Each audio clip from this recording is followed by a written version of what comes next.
Hello everyone. Ratatama English YouTube නාලිකාව හැමදාම රසවත් ඉංග්‍රීසි ඔයගොල්ලන්ට අරගෙන ආවා. අපි කාලයක් තිස්සේ කරගෙන ආපු වැඩසටහනට අපිට කරගෙන යන්න බැරි වුණා නිවැරදිව මේ කොවිඩ් වසංගත තත්ත්වය නිසා අපගේ ස්ටුඩියෝ එක වහලා තිබුණා.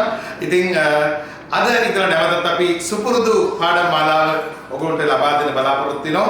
රසවත් වචන විවේකීන ඔබට රැකියාවක් කරන ඔබට ඉංග්‍රීසි හදාගන්න තියෙන හොඳම තැන රටරම ඉංග්‍රීසි YouTube නාලිකාව subscribe කරන්න bell icon එක click කරන්න අපේ නව පාඩම් වලට හැමදාම සවන් දෙන්න. අද අපි පාඩම 6 ගැන Ratatama English. මම අද උගන්වන්නේ better than sex. better than sex කියන usage එක ඉංග්‍රීසියේ නිතර කතා බහට එකතු වෙන කොටසක්. කොයි වෙලාවකටද better than sex කියලා කියන්නේ? කියන්නේ better than sex. sex වලට වඩා හොඳයි.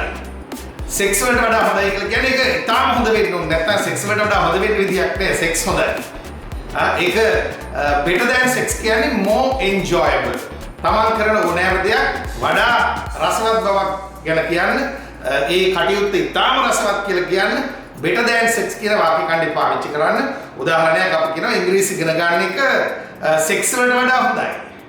Learning English is better than sex. Better than sex කියලා ඔයාලට ගොඩක් රසවත් දේවල් තමයි කියන්නේ මේක. උදාහරණයක් ඔයා අපි කිව්වොත් එහෙම ඔයාලට Lamborghini එකක් පදින්න හම්බ වෙනවා. ඔයා කියනවා driving a Lamborghini is better than sex. අසෙක් පදින්න හම්බුනොත් riding a horse is better than sex. ඒ කියන්නේ sex වලට වඩා ඒ ක්‍රියාකාරකම Tamanට රසවත් හොඳයි කියලා කියන්නේ more enjoyable. අද ඉඳලා පාවිච්චි කරන්න කතාවට එකතු කරගන්න better than sex. නැවතත් ඔයගොල්ලෝගේ නිවසේට හෙටත් එනවා අලුත් වචනයක් අරගෙන.